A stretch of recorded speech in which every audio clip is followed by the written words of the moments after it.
Doctor Baba Saheb Ambedkar open university.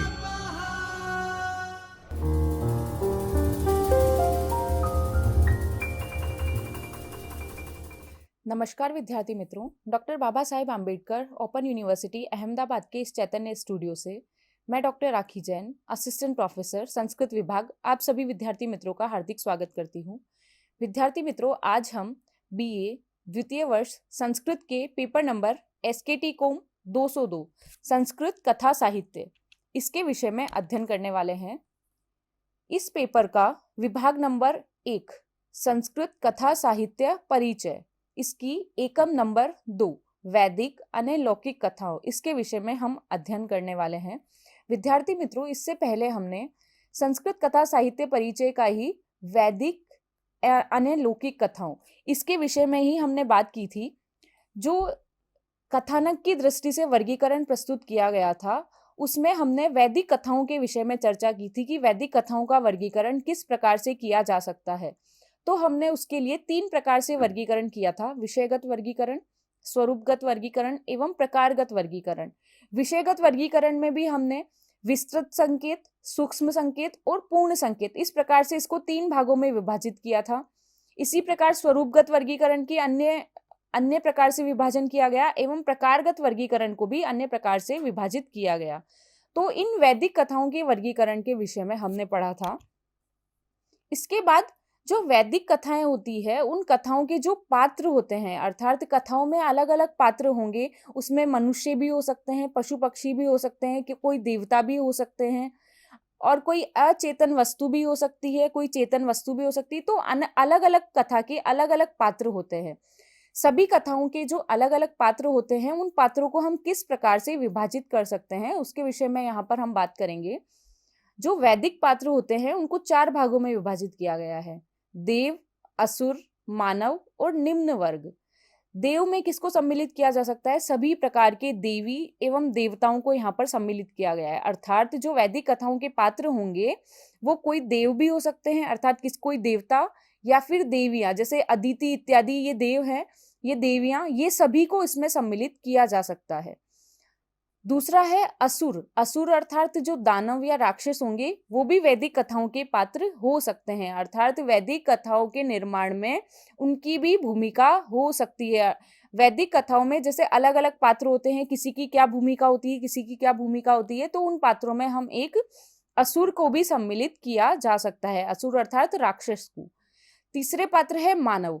मानव में स्त्री और पुरुष दोनों का समावेश किया गया है। तो कोई स्त्री भी हो सकती है, स्त्री पात्र भी हो सकते हैं, पुरुष पात्र भी हो सकते हैं, दोनों भी हो सकते हैं, या फिर उसके अलावा भी कोई अन्य पात्र भी हो सकते हैं।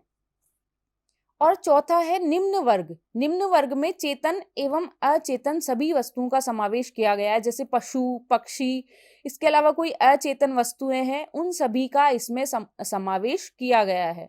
तो वो भी वैदिक कथाओं के पात्र हो सकते हैं। तो वैदिक जो पात्र है, वैदिक कथाओं के पात्र है, उनको 4 भागों में यहाँ पर विभाजित किया है: देवी देवता, असुर या राक्षस, मानव जिसमें स्त्री पुरुष का समावेश किया गया है, और चौथे हैं निम्न वर्ग, जिसमें चेतन एवं अचेतन सभी का समावेश किया गया है। अब वैदिक कथाओं के बाद ब्राह्मण ग्रंथ जो होते हैं, वेदों के बाद जिनकी रचना हुई, ब्राह्मण ग्रंथ इत्यादि, तो जो ब्राह्मण ग्रंथ है, उनकी विषय वस्तु क्या होती है, उसके विषय में यहाँ लिखा गया है कि शबर स्वामी ने अपने शबर भाष्य में ब्राह्मण ग्रंथों की विषय वस्तु को 10 भागों में विभाजित किया है। अर्थात जितने भी ब्राह्मण ग्रंथ होंगे, अलग अलग वेद के ब्राह्मण ग्रंथ अलग अलग होते हैं। जैसे ऋग्वेद का ऐतरेय ब्राह्मण है, इसी प्रकार यजुर्वेद का अलग ब्राह्मण ग्रंथ है, सामवेद का अलग है, एवं अथर्ववेद के अलग अलग ब्राह्मण ग्रंथ है। और उन ब्राह्मण ग्रंथों में अलग अलग प्रकार की कथाओं का समावेश किया गया है, आख्यानों का समावेश किया गया है। तो जो ब्राह्मण ग्रंथ होते हैं, उन ब्राह्मण ग्रंथों की विषय वस्तु क्या क्या हो सकती है, उसके विषय में यहाँ पर एक श्लोक है: हेतुर्निर्वचनम निंदा प्रशंसा संशयो विधि परक्रिया पुरा कल्पो व्यवधारण कल्पना उपमानम दशयते तु विषयो ब्राह्मणस्य तु।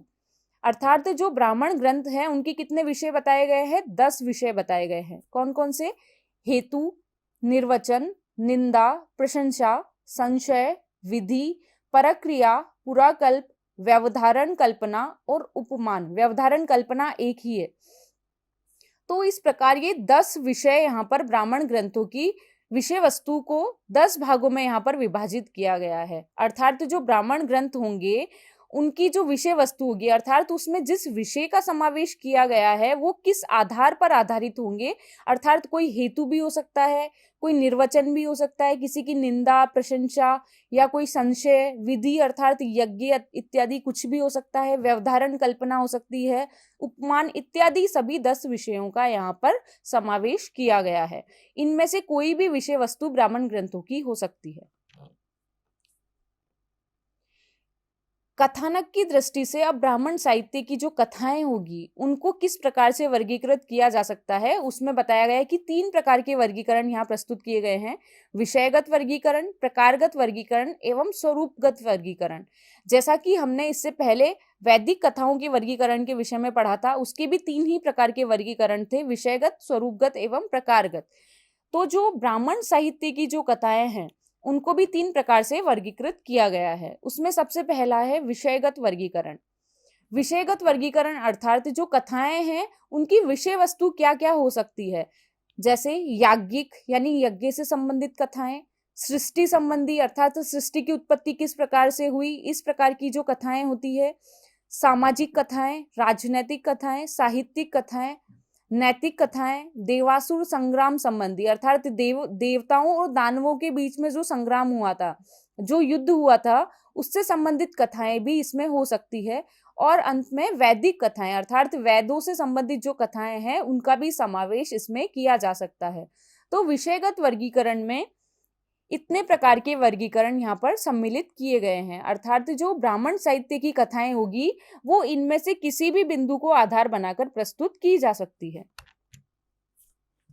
दूसरा है प्रकारगत वर्गीकरण।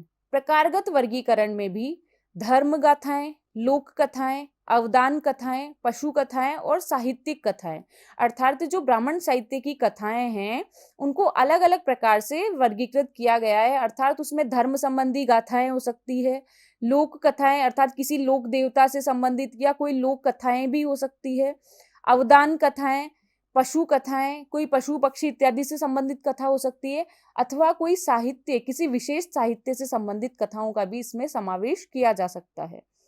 तो विषयगत वर्गीकरण हुआ, प्रकारगत वर्गीकरण हुआ और तीसरा है स्वरूपगत वर्गीकरण, अर्थात जो कथा वस्तु है उसके स्वरूप के आधार पर किस प्रकार से वर्गीकृत किया जाता है। घटना प्रधान कथाएं, चरित्र प्रधान कथाएं और उद्देश्य प्रधान कथाएं, ये 3 प्रकार से यहाँ वर्गीकरण प्रस्तुत किया गया है। घटना प्रधान कथाएं यानी किसी विशेष घटना से संबंधित जहां पर कोई कथा प्रस्तुत की जाएगी तो वो घटना प्रधान संबंधित कथा होगी। इसका उदाहरण है शून्यशेप की कथा। जो ऋग्वेद का ऐतरेय ब्राह्मण है उस ऐतरेय ब्राह्मण में शून्यशेप की कथा मिलती है, उसका आख्यान है शून्यशेप आख्यान। शून्यशेप आख्यान जो है वो एक विशेष घटना से संबंधित है। इसमें जो शून्यशेप है उससे संबंधित प्रमुख पूरी कथा उसके इर्द गिर्द घूमती है, अर्थात शून्यशेप के जो उसके साथ जो घटना घटित हुई अर्थात उसके पिताजी और उसके मध्य के उसके बीच में जो संवाद हुआ वह कथा यहाँ पर प्रस्तुत की गई है। तो घटना प्रधान वर्गीकरण में हम शून्यशेप की कथा ले सकते हैं। चरित्र प्रधान वर्गीकरण, चरित्र प्रधान वर्गीकरण के यहाँ पर उदाहरण है जैसे यम यमी की कथा, च्यवन कथा अर्थात च्यवन ऋषि जो हैं उनकी कथा। इस प्रकार से किसी एक पात्र से संबंधित या चरित्र से संबंधित यहाँ पर वर्गीकरण किया जा सकता है। और तीसरा है उद्देश्य प्रधान या दृष्टांत प्रधान कथाएं, यानी कोई उद्देश्य को लेकर कोई कथा प्रस्तुत की जाती है या फिर किसी दृष्टांत को लेकर कोई जो दृष्ट जो घटना होगी, आंखों देखी जो घटना होगी उसके आधार पर कोई कथा प्रस्तुत की गई है तो उसे उद्देश्य प्रधान वर्गीकरण में रखा जाता है। इस प्रकार जो ब्राह्मण साहित्य की कथाएं हैं उसका जो स्वरूपगत वर्गीकरण है उसको 3 भागों में विभाजित किया गया है, घटना प्रधान, चरित्र प्रधान और उद्देश्य प्रधान। अब जो ब्राह्मण कथाएं हैं उनके क्या उद्देश्य हैं उसको 2 भागों में यहाँ पर विभाजित किया गया है।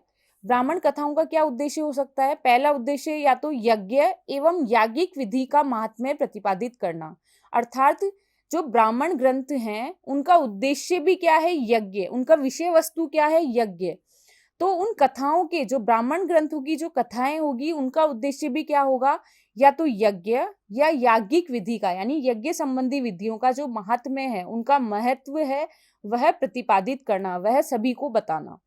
एक यह उद्देश्य हो सकता है। और दूसरा उद्देश्य है याज्ञिक विधि की व्याख्या करना, अर्थात यज्ञ किस प्रकार से संपादित किए जाते हैं, उसकी क्या विधि है, उसकी व्याख्या करना भी ब्राह्मण कथाओं का उद्देश्य हो सकता है। यज्ञ एवं याज्ञिक विधि का महात्म्य प्रतिपादित करना, तो यह ब्राह्मण कथाओं का जो उद्देश्य बताया गया है, इसको भी दो भागों में विभाजित किया गया है, इहलौकिक कामनाओं की पूर्ति और पारलौकिक कामनाओं की पूर्ति।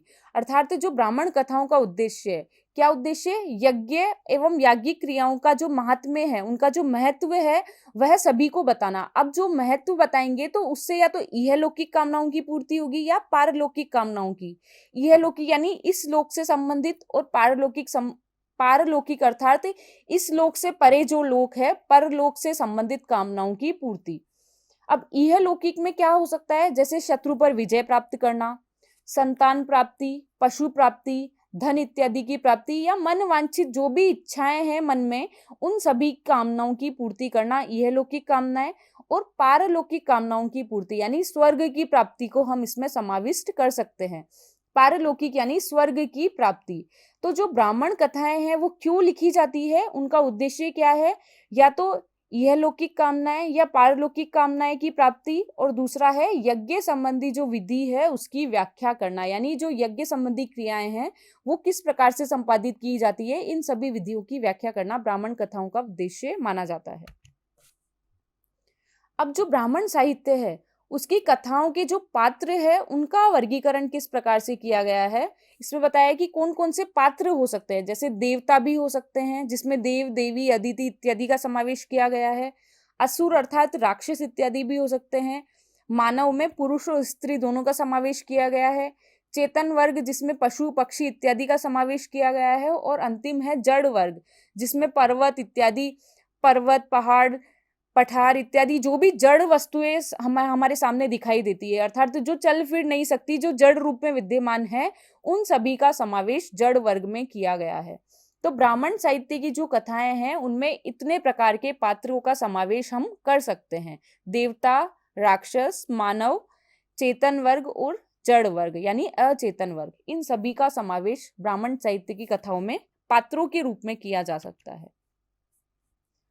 तो विद्यार्थी मित्रों, आज हमने जो वैदिक काल की कथाएं हैं उसके वर्गीकरण के बाद में जो ब्राह्मण साहित्य की जो कथाएं हैं, ब्राह्मण ग्रंथों की जो कथाएं हैं, ब्राह्मण ग्रंथों में जो आख्यान प्रस्तुत किए गए हैं, उनका वर्गीकरण किस प्रकार से किया जा सकता है और उसके जो पात्र हैं उनका वर्गीकरण किस प्रकार से किया जा सकता है, उसके विषय में आज हमने अध्ययन किया।